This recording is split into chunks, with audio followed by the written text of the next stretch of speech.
What's up guys, Cass here from GiveWave Studios, and on this one I'm going to show you guys how to turn all the parts that you see here and more into this awesome Mandalorian helmet, complete with removable ear pucks that are magnetic. That way I can swap it out for different accessories like a flashlight, for example, super bright, and maybe like a rangefinder or anything else I see fit. Okay. And I used this bucket, if you guys are wondering about the stain here, this is on purpose, is because I did a crossover between Mandalorian and Demon Slayer. I called it Tangilorian or Tangilorian or Jawa Slayer, whatever you want to call it. And I also had my Baby Yoda from my previous tutorial that I dressed up in Nezuko, so it was like Baby Yozuko. Pretty cool mashup, but yeah. This is what we're going to do today, so let's get it. Alright, so first things first, let's do the big pieces first. So we're going to do these orange peel looking guys. If you guys got the patterns, make sure to transfer all of your information onto your pieces. I don't know if you guys can tell, but it's like black on black, but I do have all my information there. You can see top, side, right, bottom, back, front, and obviously all of my registration marks. Okay, so for this, which is the head top, as you can see, I've already put together. All I did was heat this, curve it, and then glue with contact cement along the lines, making sure that the registration marks line up with each other. Okay, so this is the head top pieces, so this is really the very top dome of the helmet, and then here, top and bottom, these are going to go like this. Make sure that your front is facing front, your back is facing back, so on and so forth. Okay, so top here meets with the bottom here, and then we're going to glue it like so. So I'm going to go ahead and fast forward through the steps. Catch you guys for the next one. Okay, basically we're going from a flat shape like this to something curved like this. Okay, you don't need to have this anvil that I have here. You can do this with like your elbow, you can do it with your knee, you can do it with any rounded object that you have around your house. Again, flat, curved, that's what you're going for.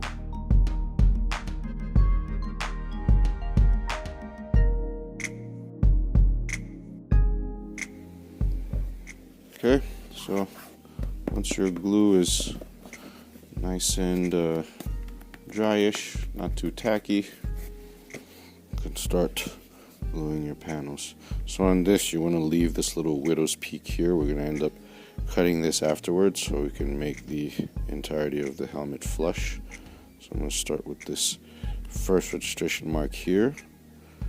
Okay, bring that back towards the front, and then I can start gluing the rest of everything else. So, making sure that you're pulling or pushing in the foam so that these marks line up as closely as possible.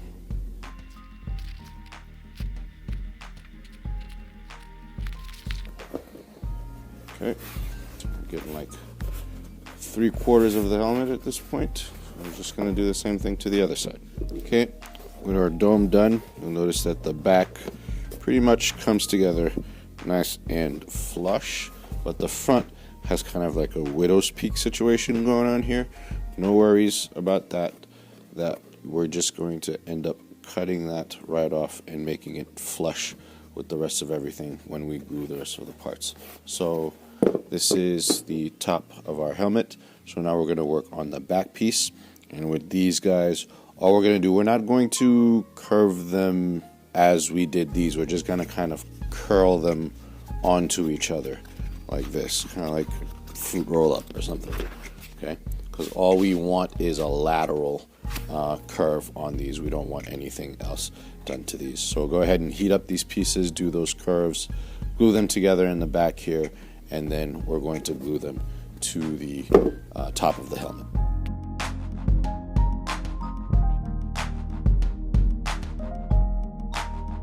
Okay, so we have our back panel attached. We're going to have to put some glue on here, put some glue on our dome.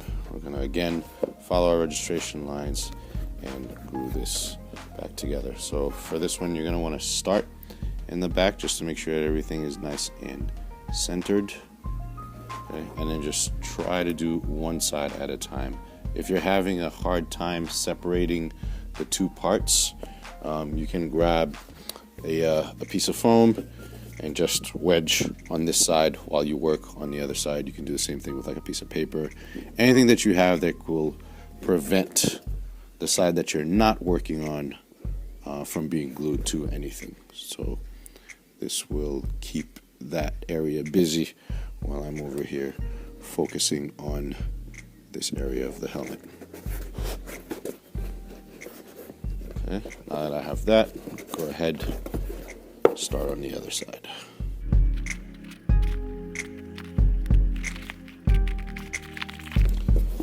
Ended up with like a little bit of a gap here, but no worries because there is a panel that goes on top of this. So these seams in this general area really don't matter all that much.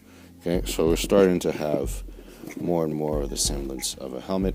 So now we're going to go ahead and attach the side pieces. This one's going to be a little tricky, but just take your time and start from this part here, bring it all the way to the corner, and then run this all the way to the side until it reaches the front. Okay, let's get rid of this widow's peak situation that we've got going on here. Actually, let me put a nice line through here so I know what it is that I'm cutting out. There we go. Okay, go ahead, nice sharp blade, and just take that right out.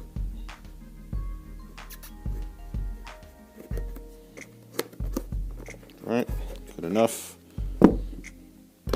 Okay.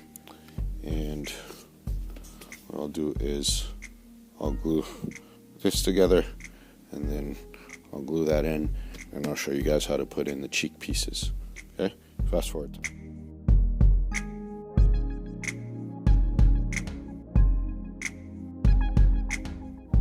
Okay, so we got that done. Okay, now we're gonna fill in these cheeks next. All right, so for the cheeks, so this jaw up part right here, as you can see here, there's a surface bevel, which means you do the bevel on the top of the piece. So bottom line bevels towards the top of the piece. Now if you turn around, you'll notice there's an under bevel, which means that the bevel shows underneath the piece. So you go from the surface part of the piece to the inside of the bottom. So those are the two bevels that you do to this piece, here on the side and here in the back. The part that goes right underneath here, right here, both bevels are done on the surface. They're both surface bevels. And these bevels, you want to try and create them at about between 30 to 35, between 30 and 40 degrees. And it should work and be able to fit inside of that. Any less or any more than that, you're going to have some difficulty, and you might need to just retrace your parts and try again at like a slightly different angle to make sure that it works. Okay, and then this piece that goes on this side here, this only has a bottom bevel, which on the back side here it has a bevel. And what we're going to do is basically install all of these together, as you see, like so. Put these three together first, and then we will install them inside of the jaw here. Okay, so let's fast forward through that step.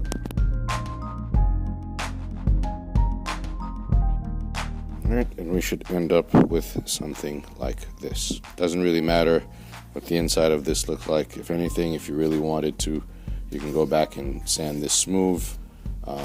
But you're mostly worried when you're putting this together, you're focusing on your outside seams more than your insides, because no one's going to see those, and you can always clean those up after. These are super important. If you don't get these right, you'll have to do a lot of annoying cleaning, really. Okay, so with that piece done, I'm going to go ahead and flip this around. just try and sink this into place really. So from here to there. Focus on a panel at a time. Okay, got that going.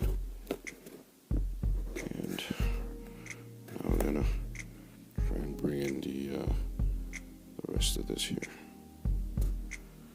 as best as we can, smooth as we can.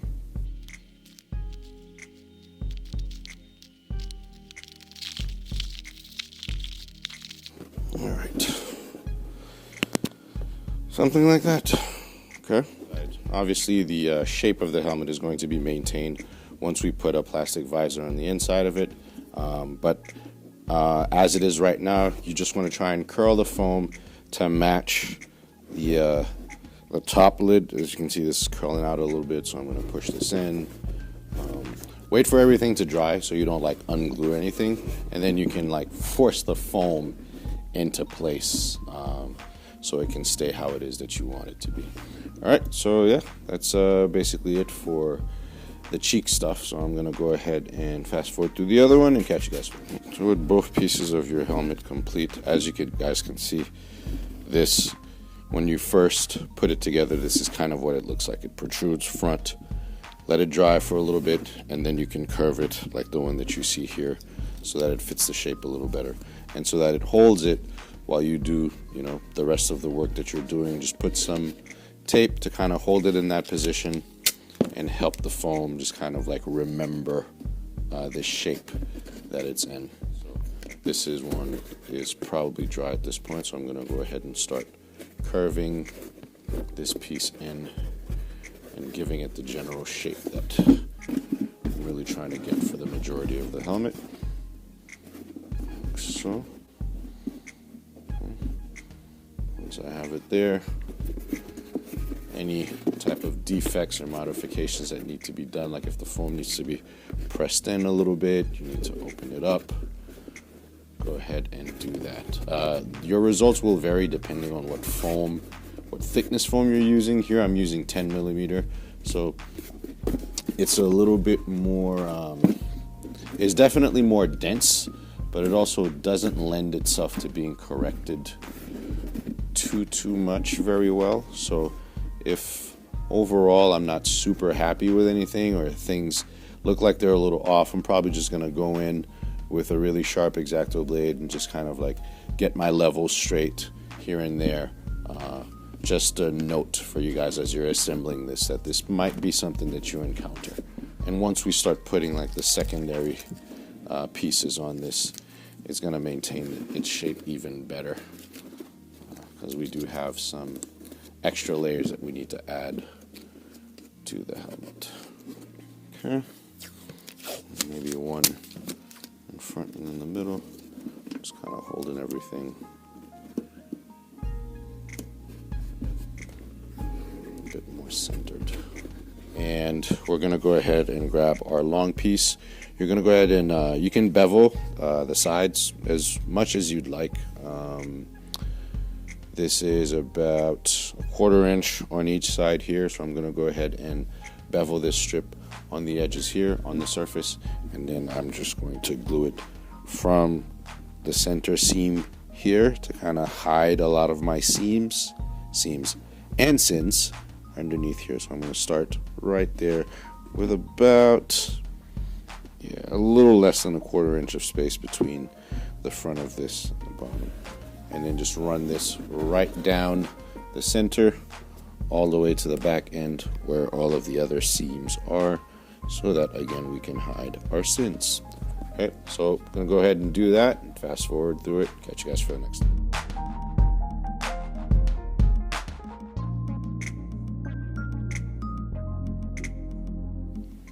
Alright, so this piece, I don't know if you guys can see where I put my lines. Okay, kind of gets beveled like this. So you're going to go ahead and, by whatever means you have, to sand one side, sand the other, and then sand the bottom, all towards this center line that you see here until you get something that looks like this.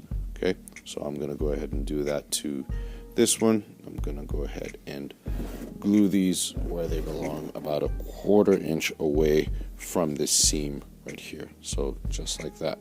All right, fast forward, catch you guys for the next one.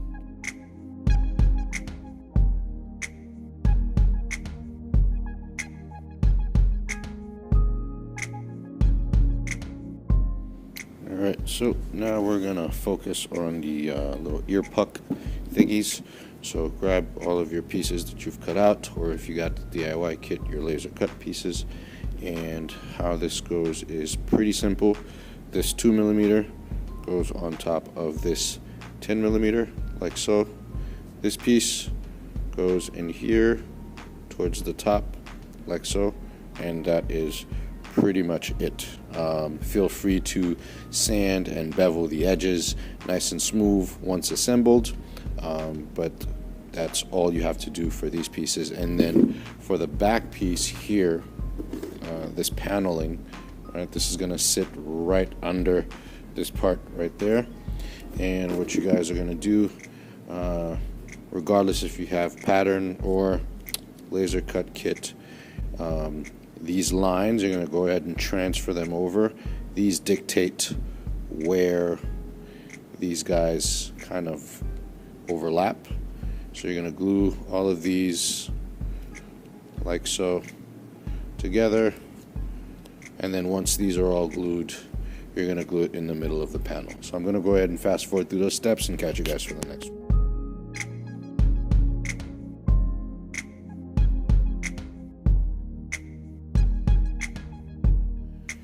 Okay, and what I'm doing here is, if you guys can tell, I am sanding the edges to make it nice and smooth, as opposed to the angled cuts that you would have either by cutting it out or from receiving your DIY kit, laser cut DIY kit. Alright, so that's all I'm doing, and I'm going to do the same thing for this one too. Just give it a nice soft edge so it looks a little bit more like, you know, like a finished helmet.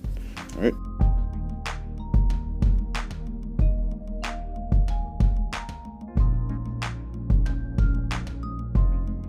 Okay, so with the ear pucks, what I'm going to go ahead and do is trace on the helmet where it is that this lands for me.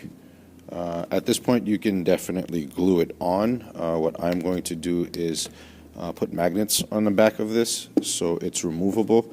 I know that in the show sometimes he has a flashlight on there, so I'm going to make different pucks with different things that I can interchange. But if you're just trying to make the you know, everything in one piece, just feel free to just glue this on here at this point. A little before and after on these pieces as well. As you can see, this is a little bit more rounded as opposed to, you know, this here with the rough edges and the squared edge. This is a little softer, looks more like a metallic piece. So yeah, lots of dremeling to give your shapes a little bit more detail, a little bit more finesse finish, but this amount of work is really, you know, it's going to look as good as the amount of work that you put into it. So, alright, next up.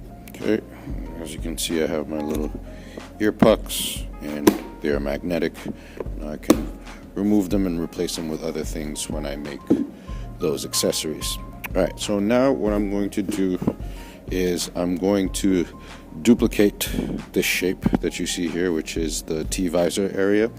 This is not a step that you have to do. You can just sand all of your edges down and you can get ready for paint at this point.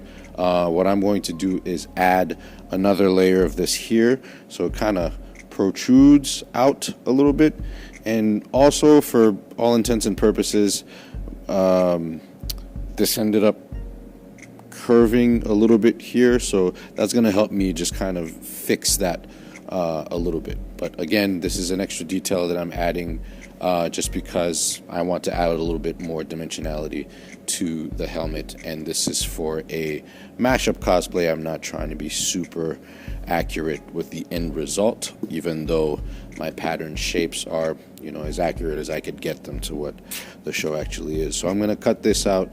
I'm going to try to keep it in one piece, so I'll connect it and then I'll glue everything and hope for the best. And then after that, we can probably move on to paint.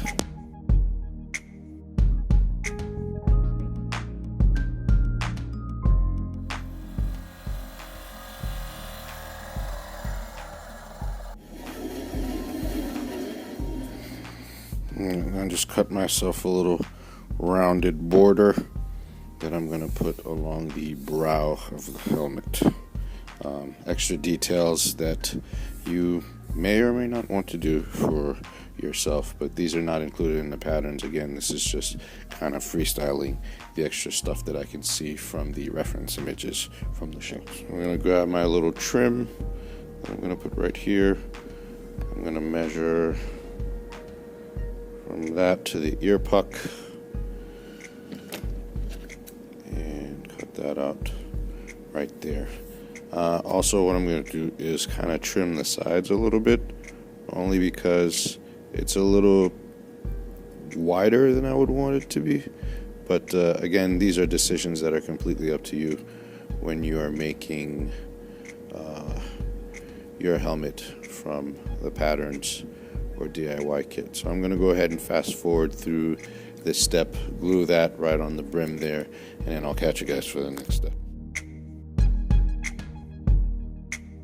Alright, so now I'm going to use some of this stuff, which is quick seal.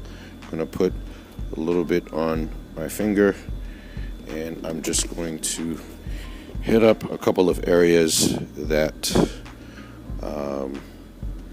need to be filled a little bit. So kind of like here, and fix up some of those areas. And then once that dries, I can start plasti dipping this. But every time you put some of the quick seal down, leave some water nearby, lightly wet your fingers, and just kind of fade some of the material onto the foam. That way you don't get any like unsightly lines when everything does cure. Okay, so it happens nice and smooth. So yeah, I'm just going to be doing that for the majority of my seams, adding this, cleaning it up, and then we'll take it to the paint booth after that. Alright, we're in the paint booth. We're going to use some plasti dip. I'm going to do about 2 to 3 coats of this, and then if I'm not happy with what I'm seeing for my seams, I'm going to go ahead and do this filling with the caulking one more time after the plasti dip, re-plasti dip again, and then paint again once I'm satisfied with all of my lines. All right, so fast forward through those steps. All right, so we've got a nice plasti dip coat on the helmet. You can still kind of see this. Even though you can see it, I don't feel it when I run my fingers over it. So what I'm going to do now is use this filler primer from Rust-Oleum. I'm going to do 2 to 3 coats of that, and then I'm going to sand down very lightly with a very high grit sandpaper to just kind of get a nicer, shinier feel before I put my base coat and my top coat on everything. All right, so I'm going to fast forward through those steps and catch you guys for the next one. Okay, we're out of the paint booth. I've done multiple layers of filler primer, and now what I'm going to do is grab this soft little pad, and I'm going to start just kind of buffing everything out a little bit, and then I'm going to wet sand this, and then I'll do another layer of plasti dip, and then I'll do a base coat of my paint, and then I'll do a top coat, and then I will use a sealant of some sort, probably something glossy to get like a super shiny look on the helmet. But yeah, that's all we're doing, and I'm going to fast forward through all those steps. Okay, re-plasti dipped everything. Now it's even smoother than before, and I'm going to go ahead and hit this with some metallic paint and primer, titanium silver. Okay, I did a couple of tests to see which color would be best. I'm going to go with the brighter one, that way I can do a wash and make it a little darker. I was going to go with this darker, more irony looking one, but realized that if I wash that down, it'd be even darker. So I'm going to go with the brighter tone and then work my way back to a darker tone. Okay, so next up we're going to work on our visor. So this shape comes as a PDF also, downloadable from the website. Just this shape is free in the freebie section, but it also comes in the paid Mando Helmet files. So I don't know, just in case you had like a 3D printed helmet and you wanted to make the shape for this. This is a generously proportioned shape, which means that it's wider, taller, and longer than it actually needs to be so that it can fit into a wide variety of helmets, because everyone's models are going to be slightly different. In any case, I have my shape traced onto, this is a 1/16 inch sheet of PETG available from Amazon. I will have links to all the products that I use in the description, like I mentioned earlier. So I'm just going to cut this out basically, and once I've cut it out, I'm going to use some 5% tint film also that I got from Amazon. This has a sticky back, so you can put directly on that and then trim it and install it inside your helmet. So I'm going to go ahead and fast forward through those steps and catch you guys for the next one. Alright, and now we have a tinted visor that we can see through. I don't know if you guys can see through this. Can you see through this? Yeah, you can see through this. It's nice and tinted. Okay, and I guess the only thing I would say is try not to get as many air bubbles on the inside as I did. I'm gonna have to spend some time like squeegeeing this out, but pretty much this is the process. I'm sure there are plenty of YouTube videos that show people how to do this stuff properly. This isn't my forte, but review, just going over it for the purposes of the tutorial. Alright, so on to the alright, so my helmet's dry, and I'm gonna go ahead and take my visor piece and put it in there.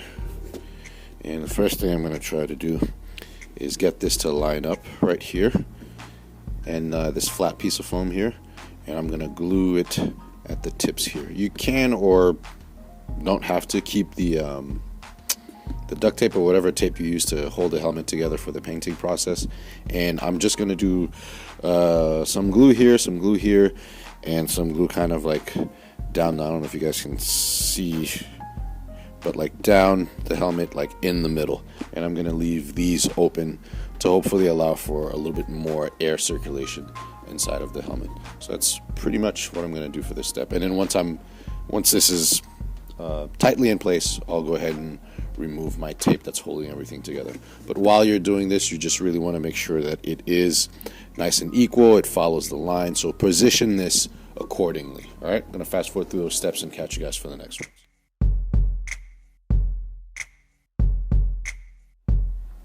Alright, and that's pretty much it. This is now in my helmet.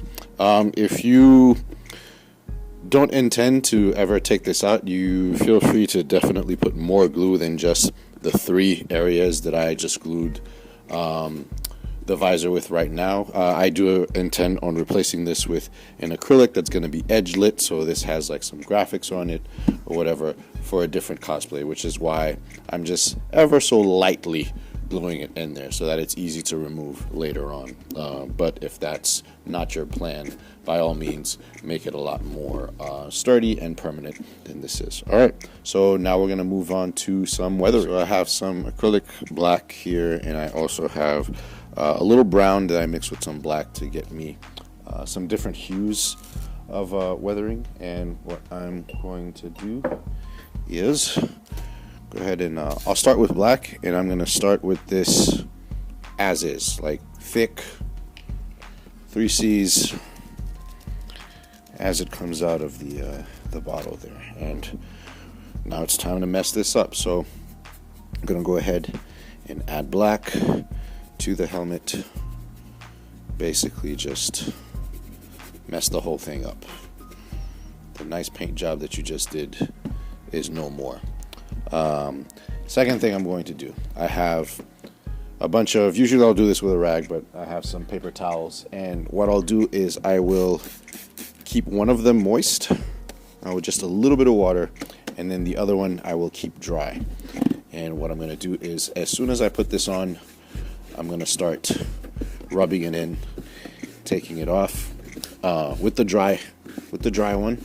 And what that's going to do is not really take a lot of it off, as you can tell, but it leaves enough that now I can go back in with the damp cloth and take it out where I don't want it, because the damp cloth is going to take away a lot of the paint now that I don't want. So I'm just going to like pick and choose where I'm going to rub this and really take it off, where I'm not, to get all of my weathering done. And that's basically what this entire process is going to look like, okay, for the entirety of the helmet. So I'm going to keep going at this, and then I'll catch you guys when it's time to do some highlights.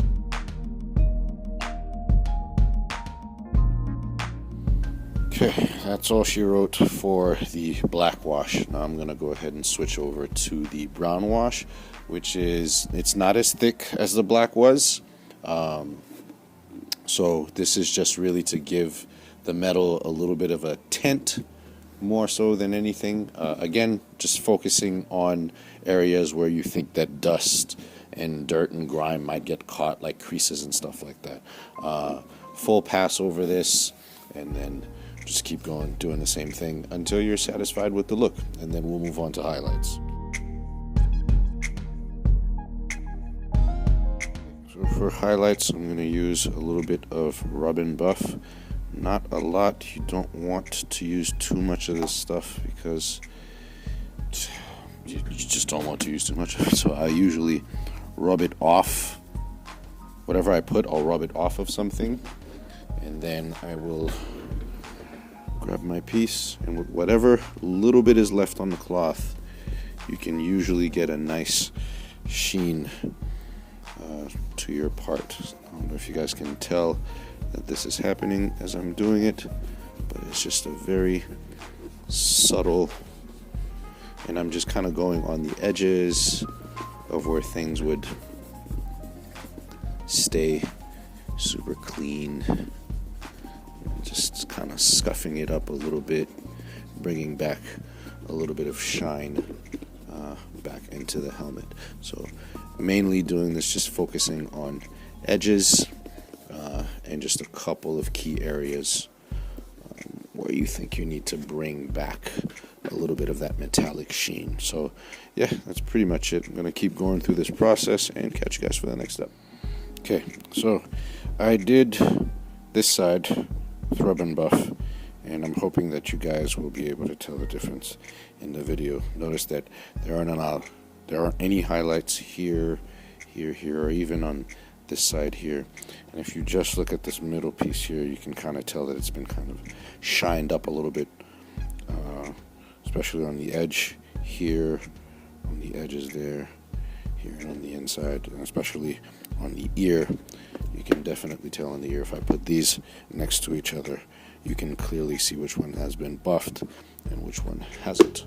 So yeah, that's pretty much the process. I'm going to go ahead and keep going through this until I'm pretty much satisfied with it, and we can call this thing done, most likely.